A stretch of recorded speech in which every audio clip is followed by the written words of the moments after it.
Quand le client ne veut pas d'un avocat honnête, pense à son intérêt. Partie 2. Cette réponse ne lui a pas plus et il a commencé à dire qu'il était venu pour chercher une avocate qui pouvait le défendre, car ça faisait des années qu'il galérait à vivre en France et qu'il estimait avoir au moins droit à une carte de résident.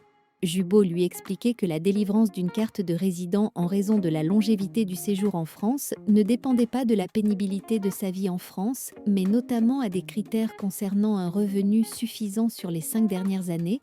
Il n'a rien voulu entendre. Je lui ai dit que je n'allais pas lui réclamer de l'argent pour préparer un dossier ou faire un recours dont je savais pertinemment à l'avance qu'il allait être voué à l'échec, car pour moi, c'était du vol. Mais il n'a rien voulu entendre et s'est plaint du fait que je ne voulais pas défendre son dossier alors que c'est ce qu'il attendait d'un avocat. Par la suite, le client demande également s'il est éligible à une demande de naturalisation. Je lui dis qu'il n'est pas obligé d'attendre d'avoir une carte de résident de 10 ans pour faire sa demande de naturalisation. Par contre, concernant ses revenus, s'il n'y a pas obligation de gagner le SMIC annuel sur les 5 dernières années, il lui était fortement recommandé de ne pas être bénéficiaire d'un complément de revenus de la CAF au moment de sa demande.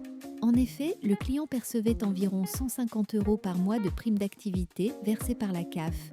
Je lui explique donc qu'il ne peut pas prétendre à une indépendance financière, à l'appui de sa demande de naturalisation, s'il perçoit un complément de revenus par l'État qui estime qu'il ne touche pas suffisamment de revenus.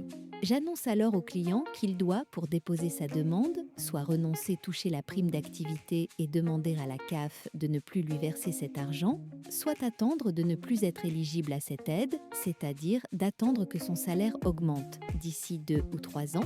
Ici encore, Jubot lui expliquait que la naturalisation n'étant pas un droit et que par conséquent, pour avoir la nationalité, il faut présenter le dossier le plus exempt possible.